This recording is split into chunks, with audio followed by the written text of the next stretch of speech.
slow up. No, I don't take shit. I got no love for the fakeness. If you wanna play tough and wanna hate this, I'll always show up.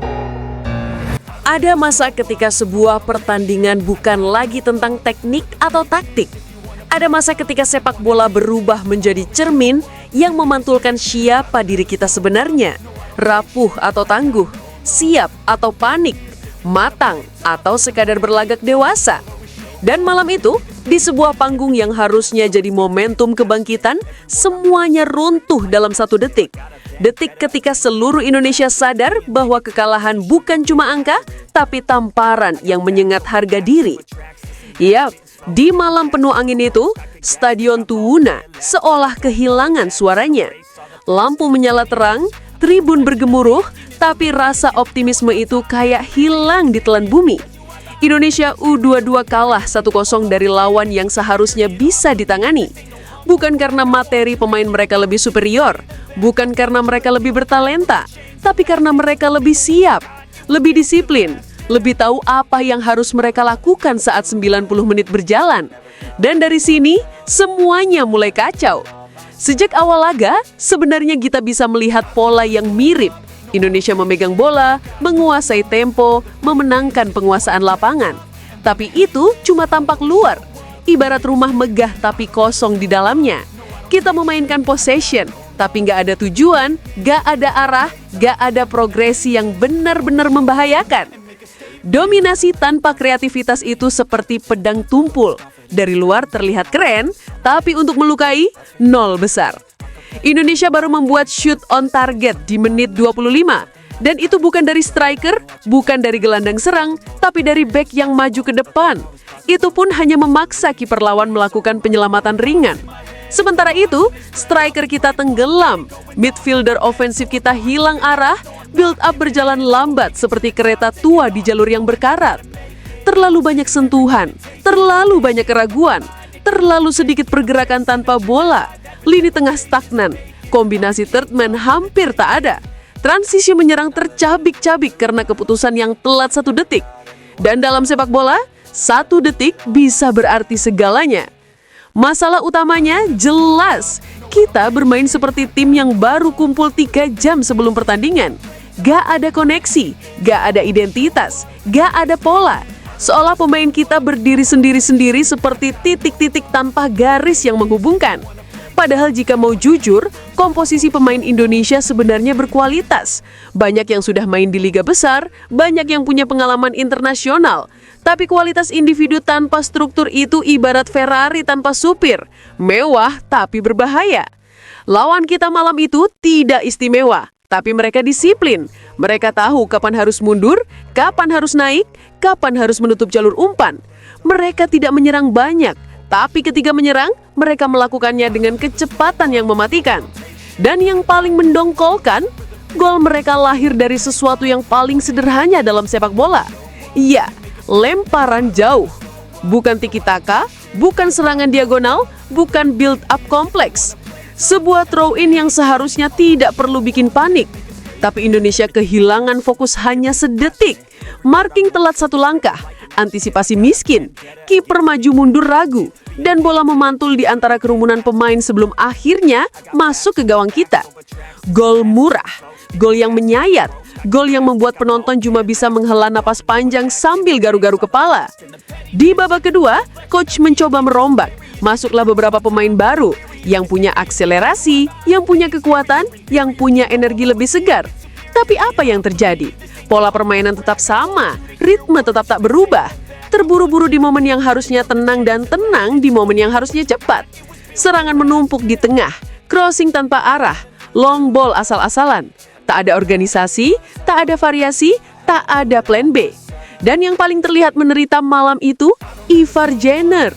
Beneran, dia seperti pemain yang dipaksa bekerja sendirian di ruang remang-remang. Menerima bola, scanning, mencari opsi, tapi nggak ada satupun rekan setim yang berada di posisi ideal. Ada yang salah posisi, salah timing, salah kontrol. Bahkan ada momen ketika Ivar melepas bola, terus rekan setim mengembalikannya dengan cara yang bikin dia harus berlari tambahan 5 meter hanya untuk merapikan alur. Makin lama, wajahnya makin tegang. Bukan marah ke lawan, tapi ke struktur timnya sendiri. Setelah peluit panjang, dia langsung masuk ke lorong. Tak menoleh, tak menyapa. Dan semua itu bukan karena sedih semata, tapi frustrasi. Frustrasi terhadap taktik, terhadap tempo permainan, terhadap keputusan-keputusan yang tidak sinkron. Kabarnya, Ivar merasa game plan malam itu kurang matang, terlalu generik, tanpa adaptasi terhadap lawan yang bermain blok rendah.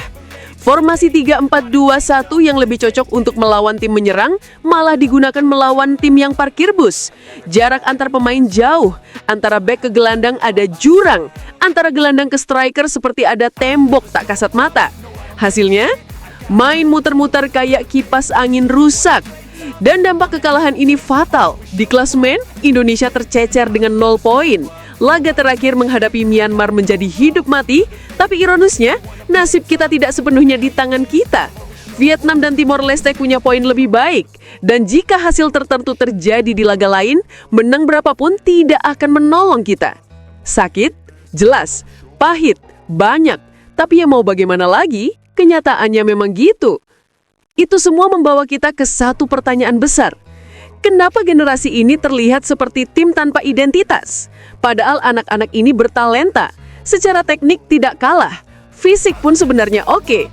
Tapi sepak bola bukan sekedar sprint, bukan sekedar dribble, bukan sekedar yang penting ngotot. Sepak bola adalah koordinasi, keberanian mengambil keputusan, timing, pola pikir. Dan di malam itu, semua aspek itu hilang. Build up kita terlalu lambat. Gerakan tanpa bola minim, striker terisolasi, winger bingung arah, gelandang kreatif tidak dapat ruang, back terlalu pasif memulai progresi, kiper tidak berani memainkan bola, semua seperti menunggu seseorang melakukan sesuatu. Padahal yang harus bergerak itu tim, bukan 1-2 pemain saja. SEA Games memang bukan puncak karir, tapi ini ruang untuk menempa mental, mengasah karakter. Dan karakter itu justru lahir dari kekalahan paling pahit, bukan dari kemenangan mudah. Jika malam itu bisa menjadi alarm besar bagi semua pihak, pemain, pelatih, federasi, supporter, maka kekalahan 1-0 itu tidak sia-sia. Kalau tidak, ya sampai kapanpun sepak bola kita gitu-gitu aja.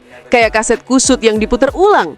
Yang perlu dibenahi jelas, kontrol bola, ketenangan, scanning sebelum menerima bola, decision making, dan keberanian memecah blok pertahanan lewat kombinasi cepat. Itu semua hal basic, hal yang seharusnya sudah jadi makanan sehari-hari pemain profesional. Tapi banyak dari pemain muda kita masih bermain seperti SSB level amatir. Lari, tabrak, gocek, lempar jauh, crossing ke kotak penalti sambil berharap ada yang menyundul. Gak bisa begitu kalau mau naik kelas. Namun, di balik semua ini, ada satu hal yang harus tetap kita pegang. Semangat Garuda tidak pernah benar-benar mati. Kita boleh kalah, kita boleh terpuruk, kita boleh dicaci. Tapi selama proses evaluasi berjalan jujur, selama pemain sadar bahwa sepak bola bukan sekedar lari kencang dan ngeyel, selalu ada ruang untuk kebangkitan. Generasi ini mungkin sedang jatuh, tapi setiap generasi besar dalam sepak bola selalu melewati fase gelap. Yang menentukan bukan seberapa keras jatuhnya, tapi seberapa kuat bangunnya. Dan kita harus percaya bahwa mereka bisa bangkit. Entah besok, entah lusa, entah saat turnamen berikutnya. Garuda itu simbol bangsa yang tidak pernah tunduk. Indonesia boleh kalah 1-0, tapi mental bangsa ini tidak pernah nol. Masih ada bab berikutnya yang menunggu untuk ditulis. Dan bab itu hanya bisa ditulis oleh anak-anak muda yang hari ini menundukkan kepala, tapi tidak untuk selamanya. Karena ketika waktunya tiba, mereka akan berdiri lagi. Dengan dada tegak, dengan langkah lebih mantap. Kita pernah jatuh, tapi kita tidak pernah berhenti. Kan gitu? Tetap semangat, tetap evaluasi, dan tetap percaya. Kita Garuda.